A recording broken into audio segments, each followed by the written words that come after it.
Citoyens du monde, bonsoir, j'espère que vous allez bien. Premier débrief de la saison 2025-2026 du FC Nantes. Alors ce n'est pas encore un match officiel, on attendra le week-end prochain et la rencontre face au Paris Saint-Germain pour cela. J'avais envie de parler de ce Nantes-Paris FC que j'ai pu voir depuis le stade, donc c'est aussi l'occasion de revenir même un peu plus généralement sur l'ensemble des matchs amicaux du FC Nantes, tout en prenant vraiment en point d'orgue ce dernier match amical face à une équipe de Ligue 1. Dans un stade de la Beaujoire rempli de sa tribune Océane, on devait être à peu près 9000 et quelques supporters au stade pour ce dernier match amical. Donc c'était une vraie répétition générale, il y avait plus d'intensité.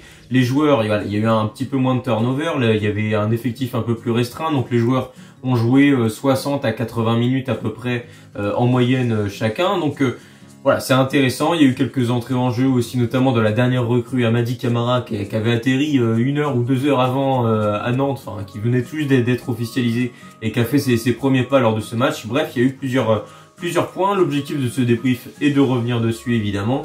Alors, en préambule déjà, donc quand on est arrivé au stade, il faisait beau, super, on est assez proche du joueur, etc. C'était vraiment une super soirée. En général, l'organisation était vraiment bien. J'aurais peut-être aimé notamment, pourquoi pas, qu'ils invitent les abonnés ou qu'ils essaient de remplir un petit peu plus les tribunes, inviter des gens, inviter des partenaires. Je sais pas, je trouve que c'est quand même sympa de faire une soirée d'été comme ça en guise de dernier match amical. Bon, ça n'a pas été le cas, néanmoins il y a eu un moment assez sympa lors de l'entrée des joueurs. C'est Moses Simon qui a été transféré au Paris FC où ils lui ont demandé de rester un petit peu plus longtemps au vestiaire, le temps que tout le monde rentre, et pour le faire rentrer lui seul devant l'ensemble devant l'acclamation entière des supporters nantais, évidemment reconnaissant pour les 6 années qu'a passé Moses Simon au FC Nantes, pour tout ce qu'il a apporté, pour toutes les après-midi qu'il nous a sauvés, quoi. On s'est tapé un nombre de purges incroyable où en fait on se déplaçait au stade finalement que pour Moses Simon, parce que c'est lui qui nous a sorti de la merde à bien des reprises. Et c'est vrai que le Nigérien méritait évidemment à minima cette ovation de la part du stade de la Beaujoire à son retour. J'espère que ce sera également le cas avec le stade un petit peu plus plein lors du Nantes-Paris FC qui aura lieu en championnat cette saison. Mais voilà, c'était un moment qui était vraiment sympa. À ma surprise générale, j'ai découvert que Mathis Sabline était blessé. Il y a deux infos qui se contredisent. Ouest France nous indique très clairement qu'il va au bras de fer pour forcer son transfert, soit vers le Paris FC, soit vers Wolverhampton, etc. Il a envie de partir. L'équipe nous disait que sa non-présence au match est vraiment liée au fait que le staff a pas envie de prendre de risques, un peu comme avec Coquelin, et étant donné qu'il a ressenti une douleur, voilà, être sûr qu'il ne se blesse pas avant le début du championnat. Dans tous les cas, je pense que les deux infos sont bonnes, donc peut-être qu'il y a réellement une douleur qui peut expliquer son absence au match hier, mais la vraie info, c'est que Mathis Sabline va au bras de fer avec le FC Nantes pour forcer son départ. Je reviendrai dessus dans un épisode Mercato. J'ai un avis qui est très clair. Le projet qui est en train d'être amorcé à Nantes, c'est un projet autour du collectif. Il n'y a plus du tout la place pour ses ambitions personnelles, voilà, d'un joueur qui va au bras de fer, etc. Merci pour tout Mathis, mais là, ça dégage. Franchement, on n'a pas besoin de ça. Ce serait même contredire à la fois le projet, à la fois l'ADN du club et à la fois même l'institution qu'est le FC Nantes, que de dire ah bah oui, il a raison, en même temps c'est le grand Mathis Sabline, qu'est-ce qu'on pourrait faire sans lui? Tu veux partir, tu pars, pas de souci. Nous on va prendre 25-30, ça tombe bien, on pourra s'acheter un latéral gauche avec tout ça. Donc voilà, donc le match démarre, on se rend rapidement compte que comme face à Angers la semaine précédente en amical, Nantes peine lors des entames de période. Donc Nantes a peiné la semaine dernière face à Angers lors des premières minutes. Ça a été le cas hier soir également. Le Paris FC était plutôt bien rodé avec un jeu de passe assez tranquille. On sentait qu'il y avait beaucoup moins de précipitation dans le jeu parisien. C'était plus simple tactiquement, c'est-à-dire que c'était des passes assez simples. Une équipe assez élargie quand même, parce qu'ils avaient seulement un milieu à deux avec Lohan Doucet formé à Nantes, qui a d'ailleurs été brillant hier, et Maxime Lopez. Et du coup, vu que ces deux joueurs assez aisés techniquement, ça leur permettait facilement de trouver les espaces sur les côtés et de créer des surnombres, notamment du côté d'un Nicolas Kozza qui a été en grande difficulté hier soir face à Ilan Kebal. Alors c'est pas le premier et ce sera pas le dernier à être en difficulté face au talent algérien, parce que Kebal c'est vraiment c'est un super joueur, et d'ailleurs vu du stade ça fait le même effet que quand je l'ai regardé en Ligue 2 sur ces 2 dernières saisons. Donc voilà, donc ce qui devait arriver arriva. Le Paris FC a poussé et finalement très tôt dans le match, vers la 11e, 12e, alors que Nantes touchait quasiment pas un ballon, sur justement un décalage de Maxime Lopez vers le latéral droit, Samir Chergui. Le centre de ce dernier va être détourné par Kozza de la tête et va atterrir sur un Jean-Philippe Crasso qui n'en demandait pas tant pour ajuster Anthony Lopez d'une super reprise de volée. 1-0 pour le Paris FC dès la 14e. Bon, évidemment c'est un match amical, etc. Pas de souci, but pour le Paris FC, mais j'étais quand même assez inquiet de voir Nantes encore rater une entame de match, encore ne pas parvenir à mettre son jeu en place pendant une aussi longue période que 15 minutes. Néanmoins, ce but parisien aura le mérite un petit peu de réveiller les Nantais qui vont enfin être récompensés de leurs efforts, notamment via leur pressing. On sait que les principes de Luis Castro en phase défensive, c'est aussi d'avoir un bloc assez haut qui est quasiment à la ligne médiane, même quand le Paris FC est à seulement 20-30 mètres. Donc c'est-à-dire que des fois tu vois que le match se déroule peut-être sur 1/5 du terrain, mais très centré finalement. Donc c'est l'avantage d'une défense haute. D'ailleurs c'est une défense qui a été récompensée parce que plusieurs fois le piège du hors-jeu tendu par Luis Castro et son staff a fonctionné hier soir. Là j'ai en tête notamment un hors-jeu de Pierre-Yves Hamel. Donc voilà. On a senti que dès lors que Nantes était un petit peu plus incisif et un petit peu plus coordonné dans son pressing, ça se passait un petit peu mieux. Il y a eu plusieurs joueurs aussi, je ne sais pas si c'est l'aspect premier match à la Beaujoire, mais certains joueurs, parce qu'il y a beaucoup de nouvelles têtes au FC Nantes, il y a beaucoup de joueurs qui ne connaissent pas ce niveau-là de la Ligue 1, parce que là c'est un vrai match de Ligue 1, le Paris FC va être en Ligue 1, ils ont des grandes ambitions, Nantes va être en Ligue 1 aussi cette saison, et vu que là l'intensité a augmenté, il y a eu plusieurs joueurs qui étaient en difficulté, c'était le cas notamment de Yacine Benatab sur son début de match, où on sentait qu'il était encore en mode national, dans le sens où quand il avait la balle, il avait besoin de faire 2-3 touches pour vraiment se resituer dans le sens du but, mais sauf que là, en Ligue 1, face à l'intensité de la Ligue 1, t'as plus le temps de faire 2-3 touches. Là, il faut que tu sois rapide, incisif. Et ça, il l'a compris dès lors que la 20e minute de jeu était passée à peu près, avec une récupération très haute sur une passe manquée de Maxime Lopez, il me semble. Il va littéralement perforer la défense parisienne à lui tout seul sur le côté droit, faisant état aussi de tout son talent dans la vitesse. On parle des dribbles avec Benatab, il a une conduite de balle qui est très bonne, mais ce qui est impressionnant, c'est sa reprise d'appui après sa première foulée. Là où les joueurs ont normalement un temps un petit peu moins vif à ce moment-là, lui il parvient à re-accélérer une seconde fois. C'est-à-dire que les accélérations de Benatab, c'est un coup et un deuxième coup qui en général perfore toujours l'adversaire, qui lui est souvent moins rapide. Et derrière, toute l'intelligence de Benatab, pied droit pour mettre un ballon pas très puissant mais très bien placé en retrait pour Mostafa Mohamed qui va crucifier Obed Nkambadio. L'égalisation nantaise du coup à la 25e minute de jeu, je dirais peut-être un petit peu plus tôt. Donc Benatab qui se rachète aussi un petit peu de son début de match manqué avec beaucoup de mauvais choix, de pertes de balles, de passes manquées, mais qui là sur une action va faire état un petit peu de tout son talent. Vitesse, conduite de balle et vista, parce qu'il faut pas oublier que Benatab l'an passé c'est le meilleur passeur de national, et là il montre déjà des choses assez intéressantes, surtout que offensivement j'ai trouvé que son pendant à gauche Guirassy a vécu un match assez compliqué.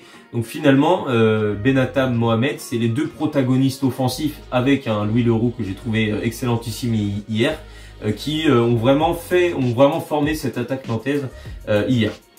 Dans la foulée, Nantes va continuer un petit peu à dominer, je dirais de la 20e jusqu'à la pause. La fin de la première période a vraiment été très intéressante côté nantais, notamment la qualité des coups de pied arrêtés. Alors on a certes perdu Sorba Thomas qui est retourné du coup en Angleterre, mais on a quelques jeunes qui étaient déjà au club qui savent plutôt bien tirer les coups de pied arrêtés.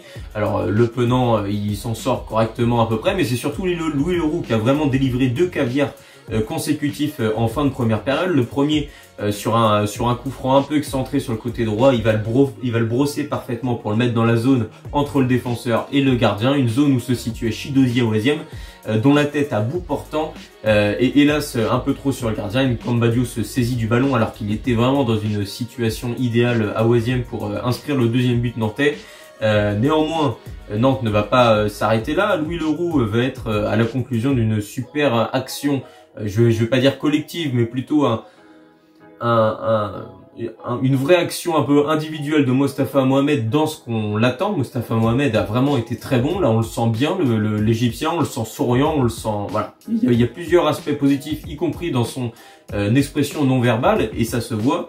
Mostafa Mohamed, qui sur une touche de Nicolas Kozza va faire état de tout son talent, dos au but, en jouant de son corps. Il a pris le dessus rapidement sur les défenseurs parisiens, physiquement notamment, pour pouvoir se retourner, se mettre sur son pied droit, attendre un petit peu, tergiverser, avoir le temps aussi de voir le très bon déplacement de Louis Leroux et délivrer un centre parfait pour le jeune Nantais qui va à bout portant inscrire le deuxième but nantais d'une tête plongeante. Donc ça permet à Nantes de prendre l'avantage juste avant la mi-temps.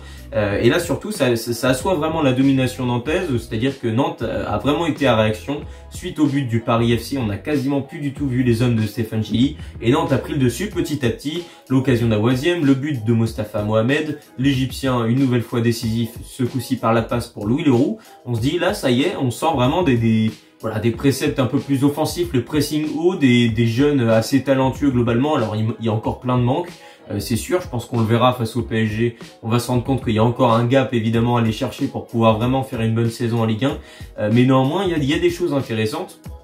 Et puis, une dernière occasion pour Nantes juste avant la mi-temps.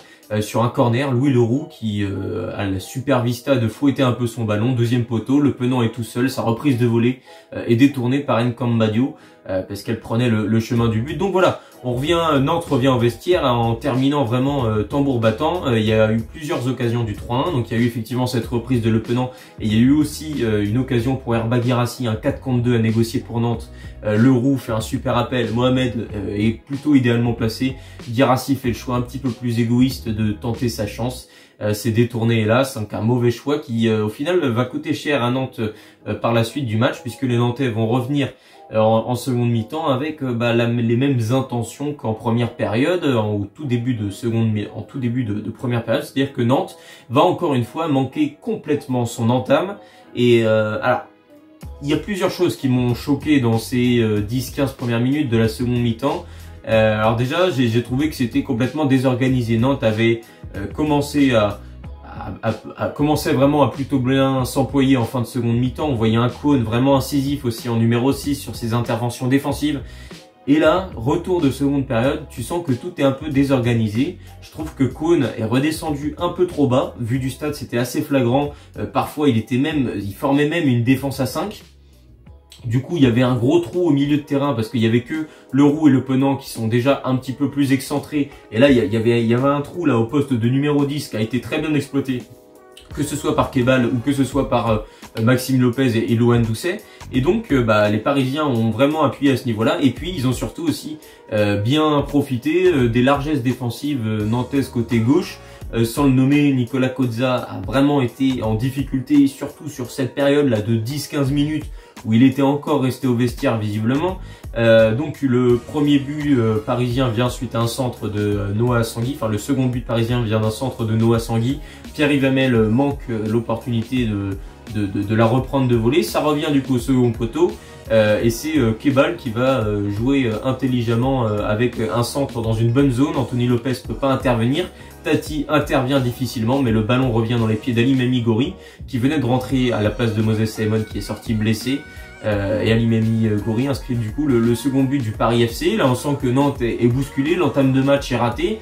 Et à peine quelques minutes plus tard, je crois que c'est suite à un coup de pied arrêté où assez bêtement finalement Kozza plonge complètement dans la feinte de, je sais plus si c'est Crasso qui fait la passe pour Kebal.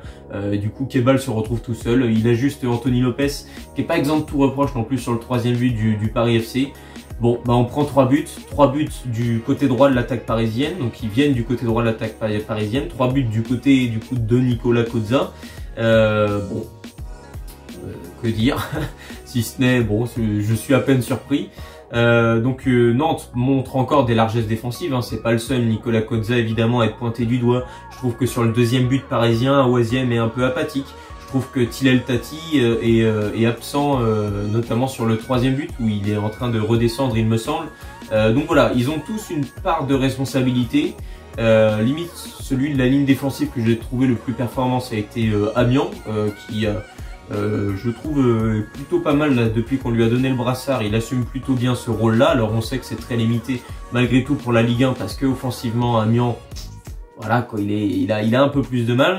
Néanmoins, je pense qu'en le mettant capitaine, Luis Castro a aussi voulu récompenser le joueur même en dehors du terrain, qu'un très grand professionnel qui fait attention à ce qu'il mange, qui est voilà, c'est un sportif qui peut inspirer de par sa rigueur la jeunesse et c'est ce qu'il essaye de faire Kelvin Amiens. Donc voilà, je trouve ça assez intéressant malgré tout. Nantes par la suite du match va mettre du temps, va ronronner pendant longtemps. L'entrée de Hong va un petit peu redynamiser la fin de match, celle de Hamadi Camara assez tôt dans le match alors qu'il venait tout juste d'arriver aura été évidemment assez compliqué. Je trouve que seul Hong finalement a apporté lors de son entrée, même Mahmoud j'ai trouvé ça un petit peu brouillon. Duverne est rentré à la place de Koza, bon bah il a pas eu le temps de montrer grand chose, Jean-Kévin Duverne. Donc voilà, et puis en fin de match, Nantes a eu quelques occasions, sorties par Ncambadio, une reprise un petit peu acrobatique de Louis Leroux, bien détournée par le gardien international espoir français, et puis une reprise de Mostafa Mohamed sur un centre d'Awaziem qui prenait le chemin de la lucarne. Ncambadio s'est de nouveau employé pour empêcher les Nantais de revenir au score. Donc score final 3-2. Que dire du coup un petit peu de ce match? Effectivement, j'ai trouvé qu'il y a encore des largesses défensives qui sont très visibles à Nantes. Moi, effectivement, je reste inquiet sur deux postes, vous le savez. Le poste de latéral gauche où je me suis déjà exprimé sur le fait que, à mes yeux, le retour de Koza n'est pas du tout une bonne idée et qu'il faudrait au moins lui trouver une solution pour le mettre plus en concurrence que Jean-Kévin Duverne. Alors à l'instant T, j'imagine que seul un départ de Duverne ou de Santon permettrait à Nantes d'aller chercher un latéral supplémentaire et je pense qu'on en a besoin à minima pour concurrencer Koza parce que faire la saison avec Koza titulaire, je trouve que c'est malgré tout un aveu de faiblesse et j'ai l'impression que c'est même ciblé par certaines équipes. Je vois le Paris FC qui ont beaucoup insisté très rapidement sur le côté droit alors que Chergui c'est pas le meilleur latéral hein, mais ils savaient que ce serait de ce côté-là qu'il y aurait le plus d'espace et ils en ont profité et Nantes est encore une fois tombé dans ce piège-là. Donc évidemment ce poste-là de Nicolas Koza et puis j'ai quelques doutes aussi sur la charnière centrale, je vous en avais déjà parlé, y compris sur le retour de Chidozie Awaziem, capable de faire de très bonnes choses, mais aussi des choses mauvaises. Par séquence, tu te demandes un peu ce qu'il fait. Il se prend un carton jaune bêtement en gagnant du temps sur un 6 mètres, ce qui a déjà énervé un peu le stade. On se demande pourquoi il fait ça, surtout en amical, hein, donc ce sera quoi en Ligue 1. À la relance, parfois, il est quand même assez intéressant. Je trouve qu'il a une qualité de pied assez intéressante. Il aimait bien, il a beaucoup trouvé Benatab qui aura vraiment, après ces 20 minutes difficiles, aura vraiment pris la mesure du match. Hein. Et Awaziem aura beaucoup contribué à l'idée de le trouver assez facilement. Donc de par ses passes, Awaziem a cassé quelques lignes. Par contre, ouais, défensivement, par séquence, je le trouve apathique. Par séquence, je le trouve un peu trop facile. Je suis assez mitigé. Là où Tati, je lui imagine, Tati, je lui vois une vraie sérénité. Je le sens vraiment bien et je pense vraiment que, en plus de ça, tout au long de la saison, il va progresser en flèche parce que c'est un garçon qui est à l'écoute et tu vois déjà que il a un talent qui est dingue, qui est précoce, qui est complètement fou. Donc voilà, l'idée ce serait vraiment de lui trouver quelqu'un un petit peu plus fiable qu'Awaziem à sa droite. Donc si départ de Radakovic il y a au mercato, peut-être qu'on aura la chance d'avoir un défenseur central un petit peu plus fiable en défense aux côtés de Tilel Tati. Mais pour moi la priorité au mercato c'est vraiment le latéral gauche. Là pour moi c'est priorité numéro 1 par-dessus tout, même s'il y a départ de Ablin, on récupère l'argent de Ablin et on met allez, 3 ou 4 patates sur un latéral où on est quasiment sûr de pouvoir le prendre. J'aurais adoré Mathieu Hudol qui finalement a signé à Lens, vous le savez, c'est un garçon que j'apprécie énormément. Et quand je vois le match qu'il a fait hier en amical avec Lens face à Leipzig, je me dis, on aurait dû aller le chercher là, à l'époque de Haristouille quand Hudol avait failli venir à Nantes. Qu'est-ce qu'on aurait été heureux de enfin avoir un latéral gauche performant. Ça fait des années qu'on se coltine ce problème-là. On a du mal avec les latéraux au FC Nantes. Donc voilà. Offensivement, du coup, j'étais un petit peu déçu de Guirassy, beaucoup de mauvais choix. Garçon qui a évidemment des qualités dans l'élimination, évidemment il a beaucoup de talent. Il faut qu'il travaille sur beaucoup d'aspects parce que là, à mes yeux, partir avec lui titulaire en Ligue 1, c'est compliqué. Je trouve que ses appels en moyenne sont bons, dans l'élimination il est bon, mais Guirassy, son problème c'est vraiment déjà avant-dernière passe, dernière passe, finition, ça c'est vraiment à revoir. C'est-à-dire qu'il faut vraiment qu'il bosse ça énormément et puis sur certains choix, ah ouais, là prendre la frappe alors qu'il y a un 4 contre 2.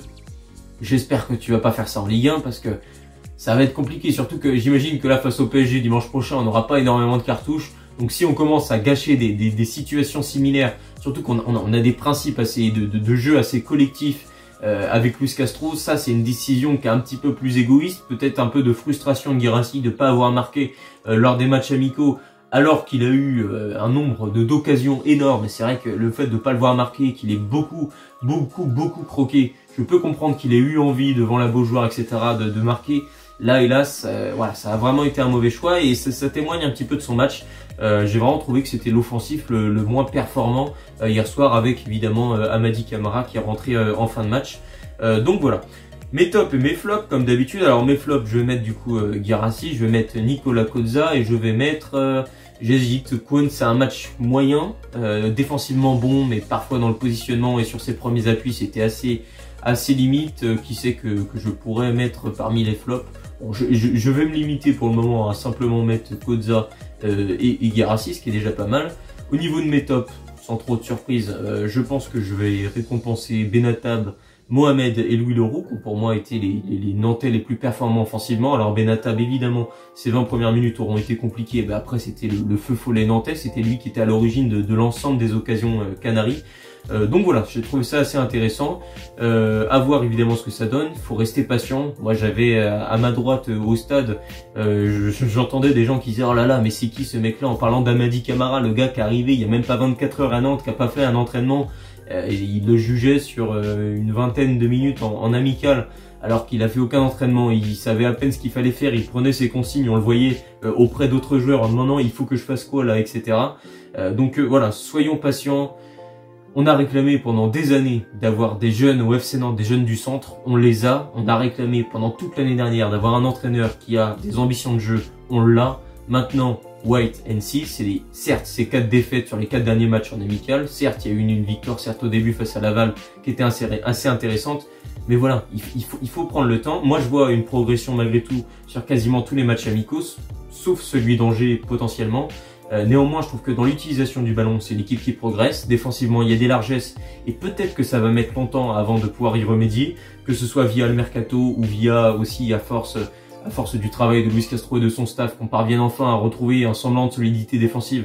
Peut-être que ça mettra du temps. À Dunkerque, ça a mis plus de 3 mois avant de prendre. Mais par contre, après, c'était un rouleau compresseur. Le Dunkerque de Luis Castro, sur les 18 derniers mois, ça a été un rouleau compresseur. 16e budget de Ligue 2. Ils ont terminé 4e. Ils étaient à 2 doigts de jouer le barrage en Ligue 1 face à Reims. Donc voilà.